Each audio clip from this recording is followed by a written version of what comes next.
Hey guys, welcome back to the channel. Now the markets continue progressing higher. All right, the short squeeze continues. And if you missed the low from June 17th, don't worry, there's still a shot, there's still a chance. Don't FOMO into this, don't gamble it, because you have to be very, very disciplined and wait for that entry opportunity, which I'm going to review here with you guys in just a second. Now, before we actually get into the good stuff, I want to be clear with something, right? So far, this market has been very volatile and tricky to track. Okay, and next week we have two key events. We have big tech earnings and we have the Federal Reserve meeting. Okay, the Federal Reserve meeting is expected to be very, very aggressive in their interest rate decision. And we have the big tech earnings, which may surprise, may have good earnings, may have bad earnings. Who knows? Nobody knows. That is yet to find out. So far, earnings have been good. The markets have been taking that pretty positively, as explained here with the recent moves that we've seen from this recent lows. Now, with that being said, this market is, there's still that possibility that we see price action head on lower, because in the other bearish count that I have that I'm going to review with you guys after we take a look at this one, that is going to explain that perspective.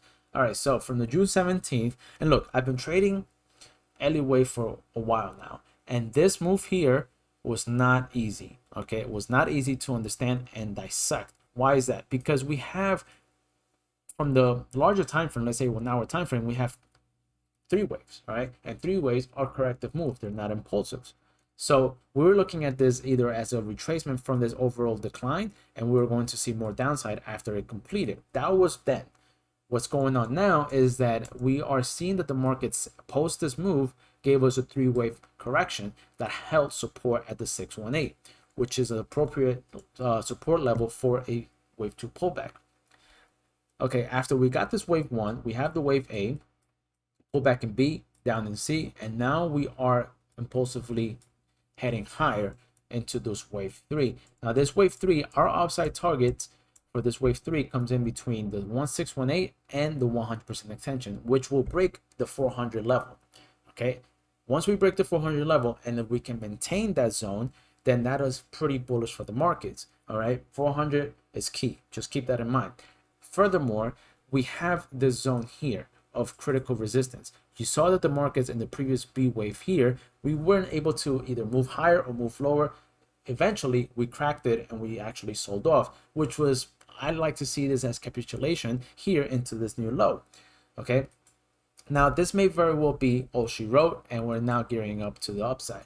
Okay, so here's the thing. If you missed this current move, don't worry, you have another opportunity. And where is that? You have an opportunity once this wave 3 complete. Okay, let's zoom into the 15-minute time frame and let's see where that possibility comes at play. So from our July 14th low, we get our wave 1, pull back in 2. The third wave may still be ongoing. We may still see the third, excuse me, we may still see markets hit new highs, intraday highs, knocking out critical resistances above 398 and into 402. Once we see that happen, or even if it's coming into tomorrow, we see a pullback, this is where you want to have a potential entry, right, at the wave 4 pullback after we complete this wave 3. Now, this wave 3 here, if we don't continue on higher, assuming that the 100% extension is all she wrote, then with the wave 4 should come in at around, let's see,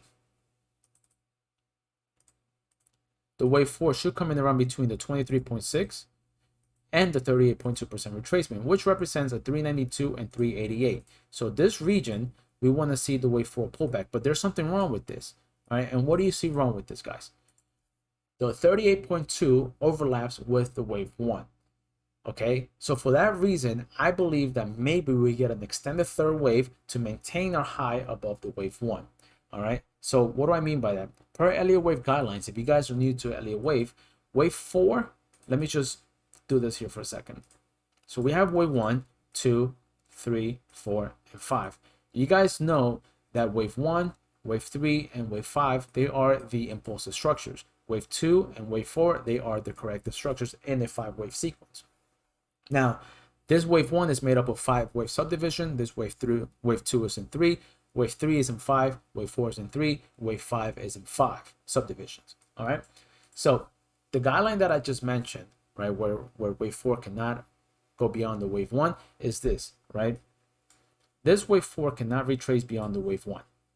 Otherwise, that's the hard set rule, except in diagonals, right? Leading leading or ending diagonals, where a wave 4 can overlap into the wave 1. Now, in this case, because this is a mode of impulsive structure to the upside, wave 4 has to maintain its high above wave 1. So we can use this as our stop loss. All right, now back to the chart. How do we apply it here? Now, say we say we stopped here at the 398 and we roll over tomorrow. Okay, we have our stop above this wave 1 high, right, which represents a 389.16. So you see where I'm getting at, right? We start waiting, we wait a little longer, we become a little bit patient, and we wait for this zone to come in, because that gives us a very, very narrow risk of a narrow level of risk, right, for a potential higher reward in the 5th wave. Okay, so what I'm going to do tomorrow is that I'm going to wait for anywhere between this zone if we get a pullback. Otherwise, if the market's continuing higher, I'm going to let it go. All right, I don't care. I'm going to wait for my opportunity. So where this next opportunity comes at play. So remember, this is opportunity 1. Okay, let me just highlight this for us. This is opportunity 1. Opportunity 2 comes in here. Okay, opportunity number 2 comes in once we see the 3rd wave completed. At this point, the markets have 80% confirmation that we are reversing to we have been reversing to make to attempt at a new high here. Okay, so confirmation number 2, or entry number 2, would be at the pullback into this wave 4. Now, obviously, just like I showed you in the smaller little wave structures here, our stop will be above the wave 1 at 393.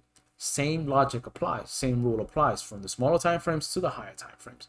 Okay, so that's the logic that I'm looking at. So if in case we miss this here, don't worry, you have the second opportunity after this wave 3 completes, at which point we have the wave 5 of wave 1, and then we get the larger wave 2 pullback, and then we have the wave 3 to the upside. So as you can see, there's still a lot more left in this tank. Okay, this move is not yet mature. We don't know for a fact if this is actually the low, and we're starting to head on higher. Okay, so be patient. Wait for those confirmations, wait for those levels that I just mentioned, wait for those guidelines. I hope that's clear. If you guys have any questions, please leave your comments down below, because I love to interact with you. Otherwise, join Trending Waves. The link to the Discord group is pinned down in the comment section. I will answer any question you have. I post these charts every single day. I post the indices, SPY, Qs, anything you want. It's there with the Elliott wave counts. All right, so back to this. Now, let me just delete this for a second. Upside resistance 398, support will be,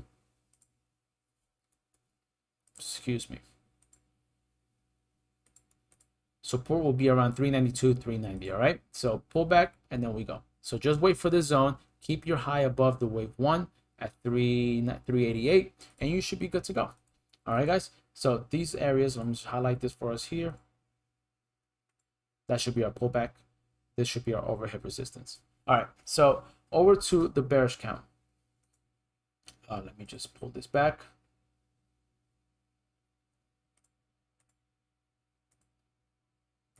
So our bearish count suggests that if I take us back to the 1 hour time frame, okay, we see that the wave 1 completed actually on June 17th. A, B, C pullback, right? A, 3 waves back in B, and then the last leg up in the wave C. So we are already within the zone of resistance for this count, which is why we want to see the markets push on higher. Maybe this is the case. Maybe if we compare the 2 charts, right, maybe what's going to happen is that at the pullback, we're going to actually start to notice if this market is going to turn around and head lower. Otherwise, if we continue on higher, then the bets are off. So 400 and 394 is our zone of resistance here. If we start rolling over, then we start capitulating down into the wave 3, which we will know, right? Because if the markets roll over impulsively, then that is going to be the case. And as I mentioned earlier, okay, this wave, this entire rally, let me just zoom out real quick. This entire correction from our previous high in January, we have a WX ABC into Y of 2. All right, it'll likely end in an ending diagonal. Okay, so that's what I'm looking for. I'm gonna wait a little longer to see how we react around the zone, the 400 and 394, which we already see the markets gravitated towards it, and then we may see price action head on lower. Okay, guys, so I hope that's clear. Let me know if you guys have any questions. Please leave them down in the comment section. Love to get back to you on that. Now, the triple Q's ETF.